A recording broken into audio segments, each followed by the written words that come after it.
नमस्कार दोस्तों, जय हिंद। मैं इसके अध्ययन लेकर आया हूँ अपनी भूगोल जो मेरी में जो अपनी खुद की अधाना बुक जो भूगोल की किताब है उसकी वीडियो नंबर 3। आज का हमारा टॉपिक अक्षांश और देशांतर। अक्षांश और देशांतर में पढ़ रहे थे हम, क्या पढ़ेंगे?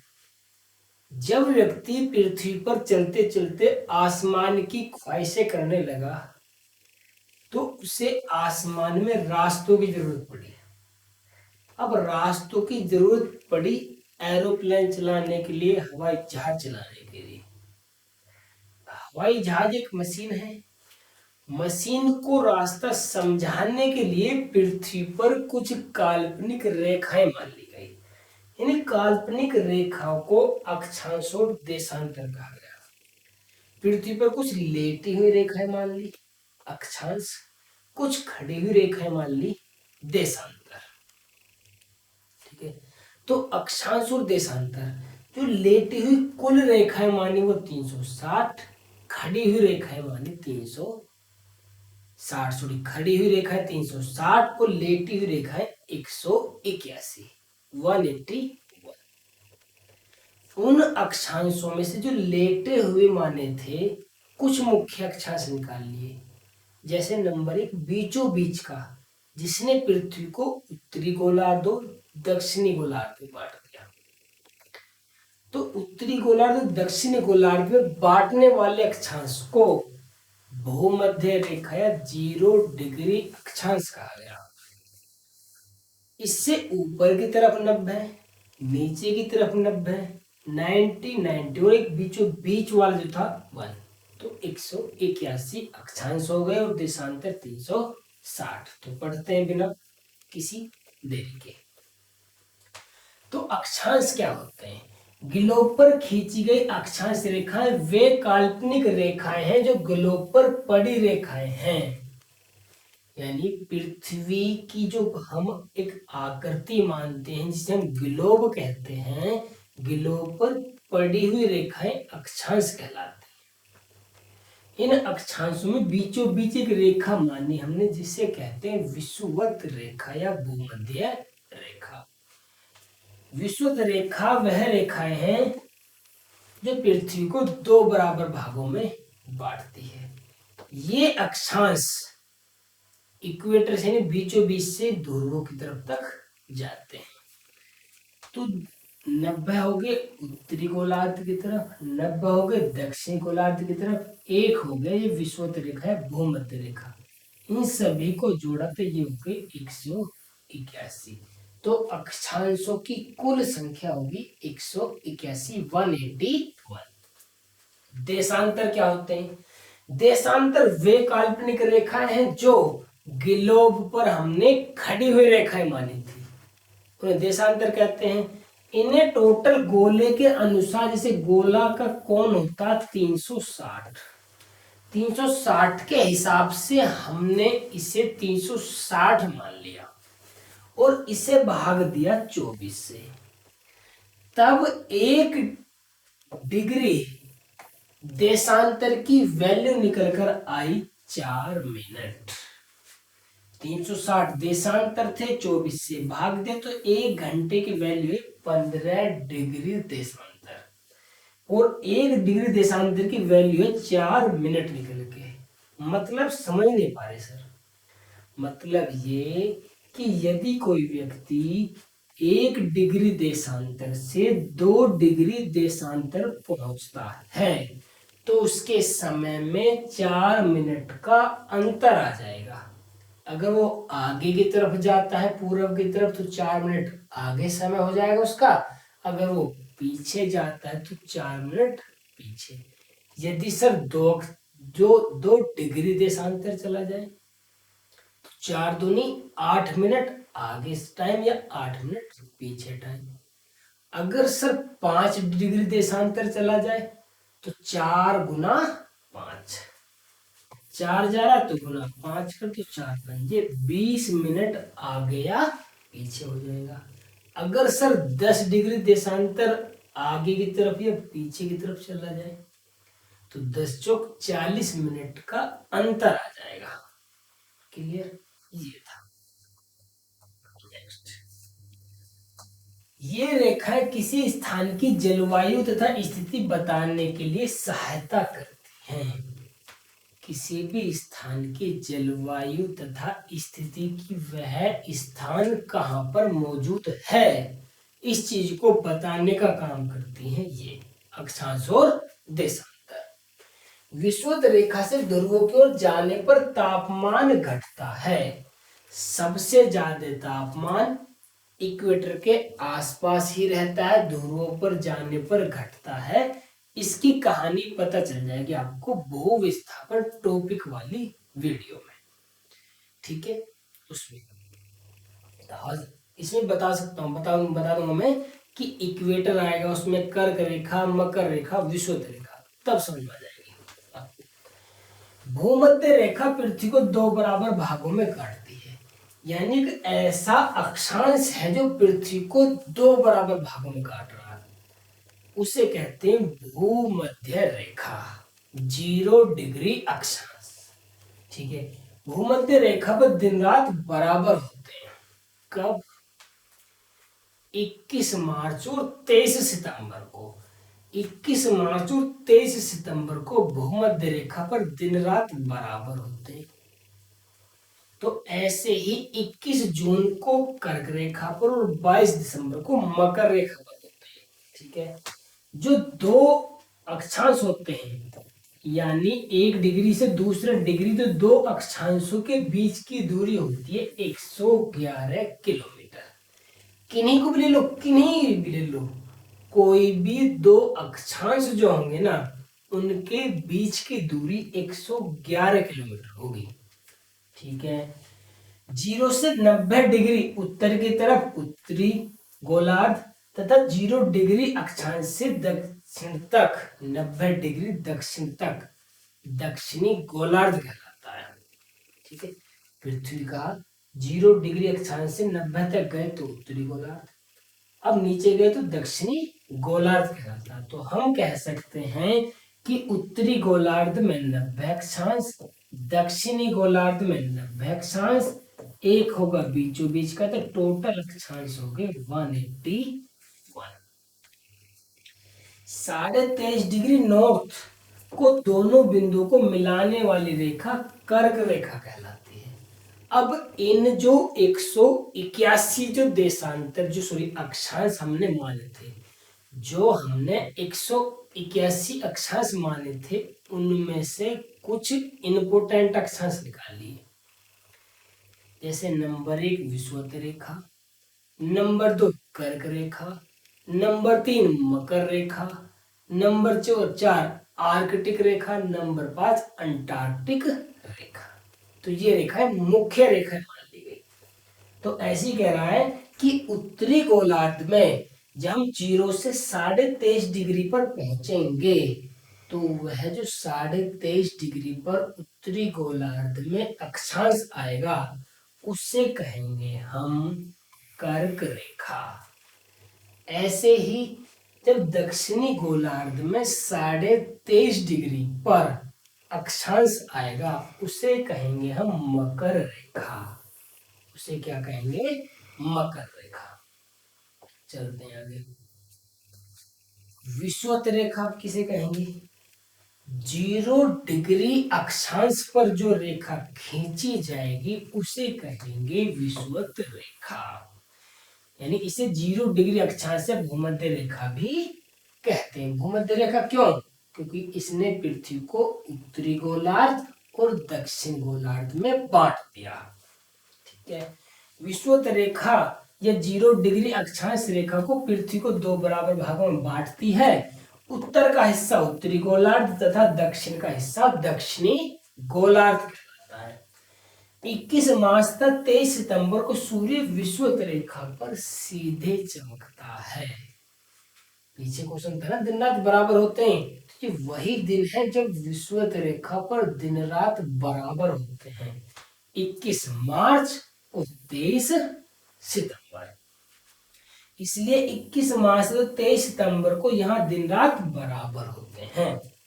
विषुवत रेखा पर सूर्य की किरणें वर्ष भर लगभग सीधी पड़ती हैं, जिस कारण यहाँ वर्षा वर्ष भर गर्मी पड़ती है।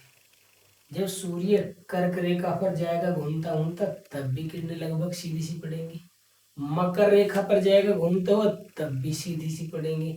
तो इक्वेटर के आसपास तो पूरे साल गर्मी ही गर्मी पड़ती है, इसलिए वहां के लोग कैसे पाए जाते हैं, काले। ठीक है, जैसे अफ्रीका का मैच हुआ कल ही, देख देख लेना, उसमें ना गर्मी से रंग काला पड़ जाता है।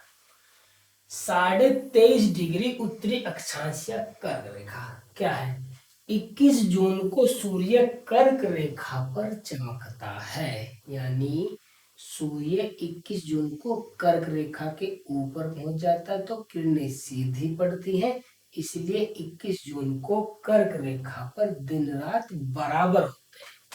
और यह उत्तरी गोलार्ध का सबसे बड़ा दिन जबकि दक्षिणी गोलार्ध का सबसे छोटा दिन होता है। जब किरणें सीधी पड़ेंगी तो वहां सबसे बड़ा दिन होगा। किरणें सीधी पड़ रही हैं कर्क रेखा पर 21 जून को, तो कर्क रेखा का सबसे बड़ा दिन यानी उत्तरी गोलार्ध का सबसे बड़ा दिन, तो छोटा दिन किसका होगा, दक्षिणी गोलार्ध का। ऐसे ही 22 दिसंबर को जब सूर्य दक्षिणी गोलार्ध में मकर रेखा पर होगा तो वहां का बड़ा दिन तथा उत्तरी गोलार्ध का सबसे छोटा दिन होगा। ठीक है, कर्क रेखा भारत के कितने राज्यों से गुजरती, तो कर्क रेखा भारत के 8 राज्यों से होकर जाती है। कौन कौन सी, गुजरात, राजस्थान, मध्य प्रदेश, छत्तीसगढ़, झारखंड, पश्चिम बंगाल, त्रिपुरा और मिजोरम, ये 8 राज्य हैं। कुछ लोग इसकी ट्रिक बताते गमछा मार छत पर। अरे मेरे भाई, एक बार भारत का नक्शा थोड़ा ध्यान से देख लो, आपको याद हो जाएगा। गुजरात, राजस्थान, गुजरात, राजस्थान, मध्य प्रदेश, छत्तीसगढ़, झारखंड, पश्चिम बंगाल, त्रिपुरा और मिजोरम। गुजरात, राजस्थान, मध्य प्रदेश, छत्तीसगढ़, झारखंड, पश्चिम बंगाल, त्रिपुरा और मिजोरम, 8 राज्य से होकर जाती है। अब क्वेश्चन ये बन जाते east to west, west to east, तो आपको पता ही हमने कैसे लगा रखे, ठीक है, तो लगा सकते हैं। ठीक है, ये कैसे, west to east, Gujarat, Rajasthan, Madhya Pradesh, Chhattisgarh, Jharkhand, Paschim Bengal, Tripura और मिजोरम, 8 राज्य होगी। ठीक है,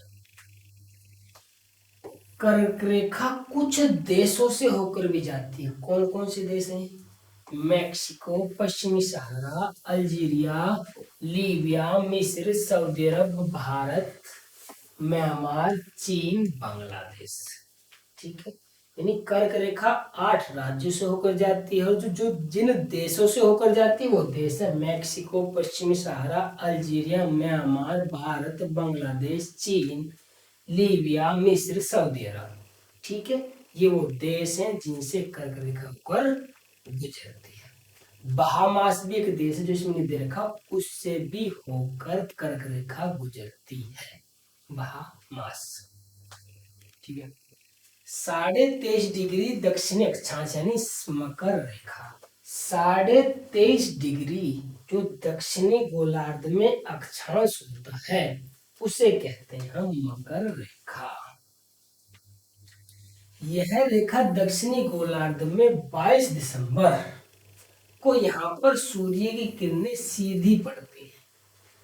22 दिसंबर को सूर्य की किरणें मकर रेखा पर पड़ती हैं, क्योंकि सूर्य 22 दिसंबर को मकर रेखा पर पहुंच जाता है। 21 जून यानी पर्यावरण दिवस वाले दिन उत्तरी गोलार्ध में कर्क रेखा पर होता है। ठीक है, तो दक्षिणी गोलार्ध का यह सबसे बड़ा दिन जबकि उत्तरी गोलार्ध का सबसे छोटा दिन होता है। जब सूर्य कर्क रेखा पर होगा तो वहां का बड़ा दिन, दक्षिणी गोलार्ध का छोटा दिन।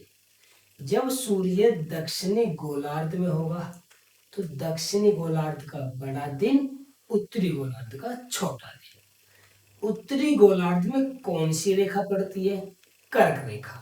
दक्षिणी गोलार्ध में कौन सी रेखा पड़ती है? मकर रेखा। ठीक है, चलते हैं आगे। मकर रेखा निम्न देशों से होकर गुजरती है। जब कर्क रेखा गुजरती है तो मकर रेखा गुजरती है। कौन कौन से देश हैं? Australia, Brazil, Namibia, Argentina, Chile, Africa, Botswana, Madagascar, Paraguay आदि। मेडागास्कर, ठीक है। कह लो जी कि भारत से ही जुड़ा हुआ था। जब पृथ्वी का भू-विस्थापन पढ़ेंगे तब आपको बताऊंगा कि मेडागास्कर कैसे भारत से टूटकर अलग गया था।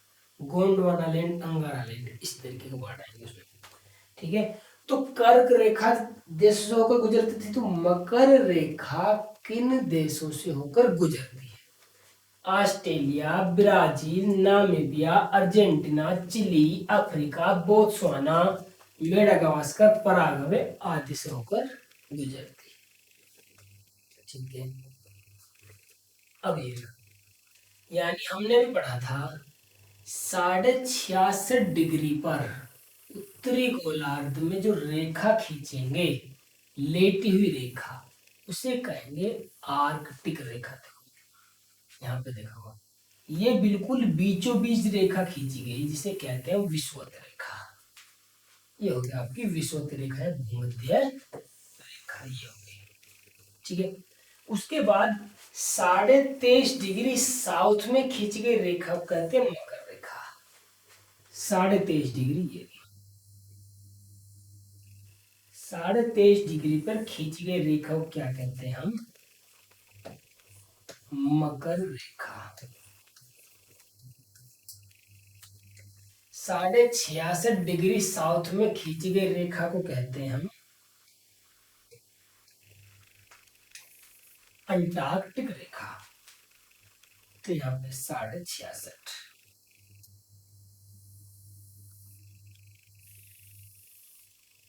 तो यहाँ पे जो रेखा है ये कौन सी रेखा? आपकी अंटार्कटिक रेखा।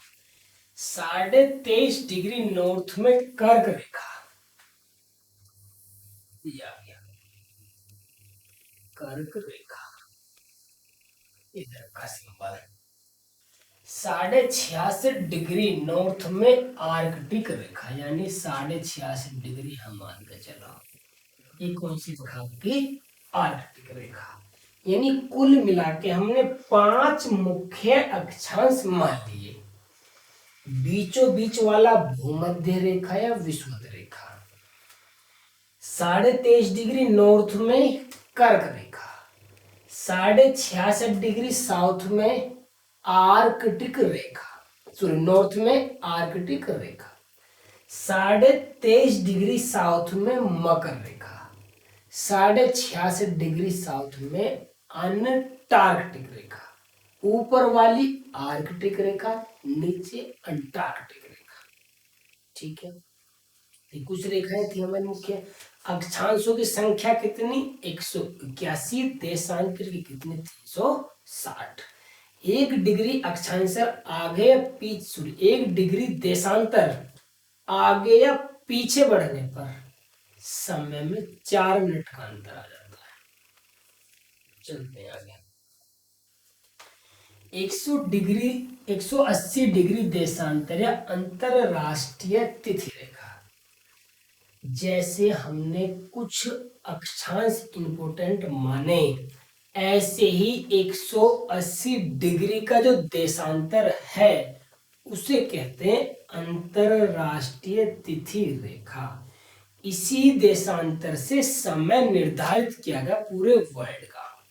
इसी देशांतर से जो भारत का इलाहाबाद का नैनी है वो 82.5 डिग्री पूरब की तरफ है, तो इसलिए हमारा समय भारत का 5.5 घंटे आगे है।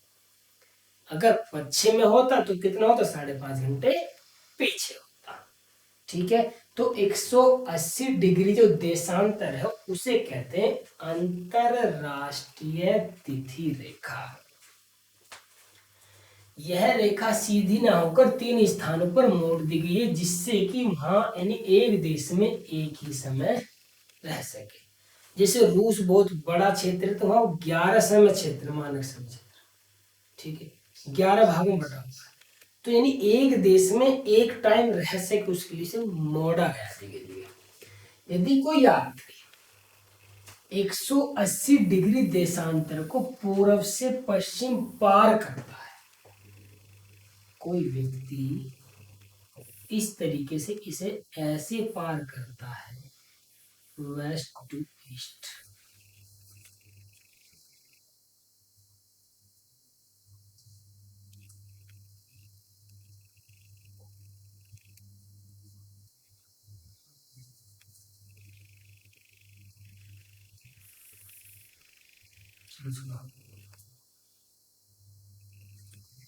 जब ये वेस्ट टू ईस्ट पार करता है तो क्या हुआ, अब ईस्ट है आगे, तो इसका एक दिन घट जाएगा। अगर ये ईस्ट से वेस्ट पार करता है तो एक दिन बढ़ जाएगा, ठीक है। तो यही है कि यदि कोई व्यक्ति 180 डिग्री देशांतर को पूर्व से पश्चिम पार करता है तो उसका कैलेंडर का एक दिन जुड़ जाता है। और यदि कोई व्यक्ति 180 डिग्री देशांतर को पश्चिम से पूर्व पार करता है तो उसका एक दिन घट जाता है, ठीक है।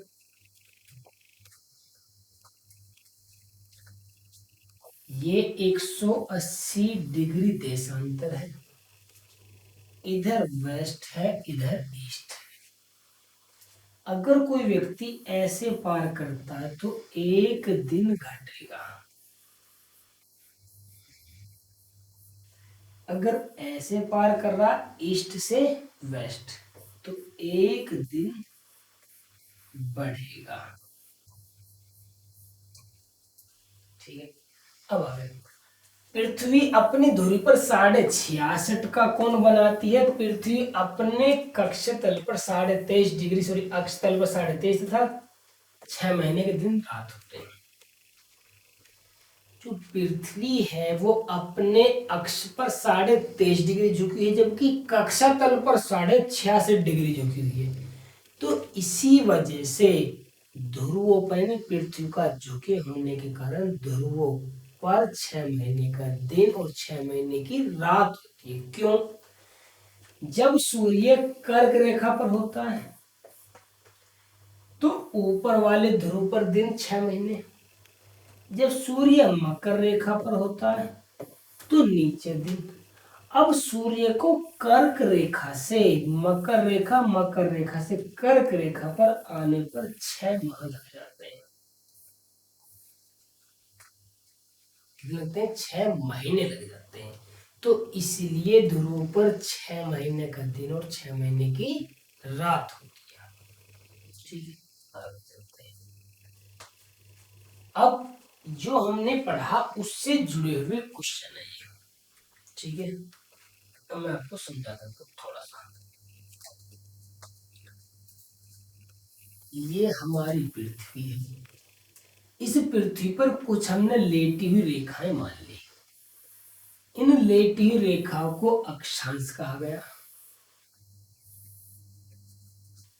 पृथ्वी पर कुछ खड़ी हुई रेखाएं मान ली जिन्हें देशांतर कहा गया। इनमें जो 180 डिग्री देशांतर है इसे अंतरराष्ट्रीय तिथि कहा गया।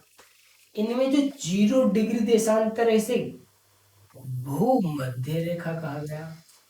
जो 23.5 डिग्री पर है इसे कर्क रेखा, इसे आर्कटिक रेखा,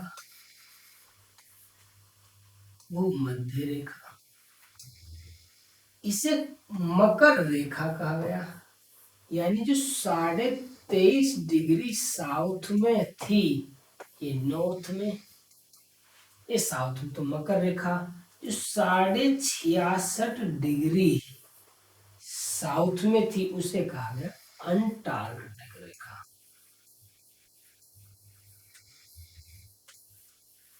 अंटार्कटिक रेखा। सूर्य इस पर जाता है 21 जून को,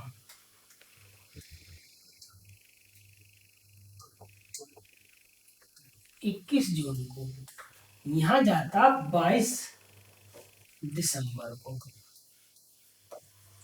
तो इस बीच में जून, जुलाई, अगस्त, सितंबर, अक्टूबर, नवंबर, दिसंबर 6 महीने लग जाते हैं। तो इसलिए यहाँ पर जो ध्रुव है 6 महीने का दिन और 6 महीने की रात होती है।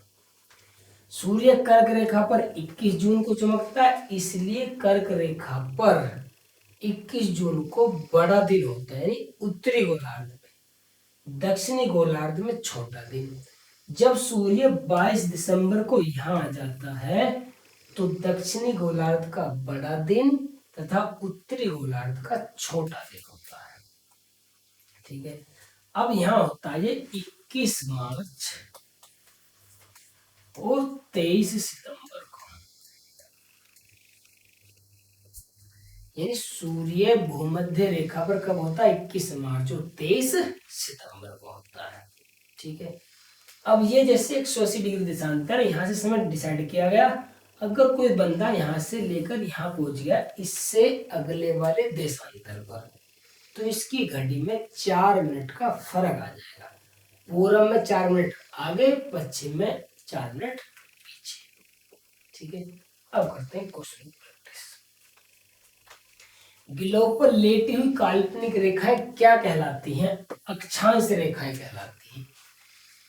ग्लोब पर खड़ी काल्पनिक रेखाएं क्या कहलाती हैं?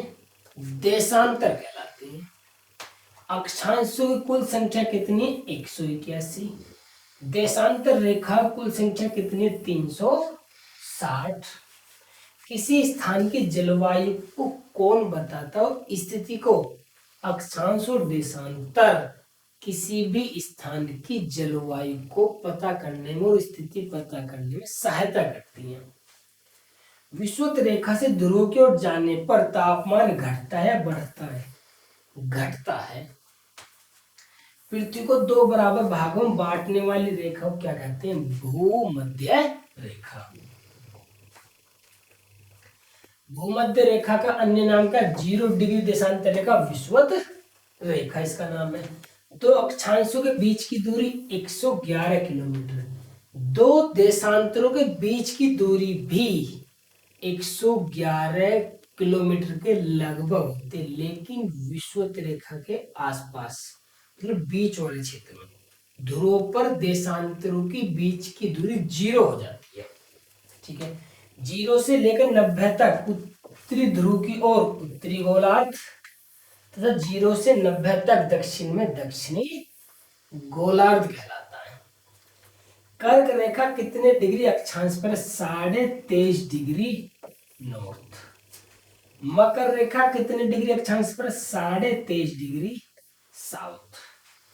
आर्कटिक रेखा कितने डिग्री अक्षांश पर होता है? 66.5 डिग्री नॉर्थ। अंटार्कटिक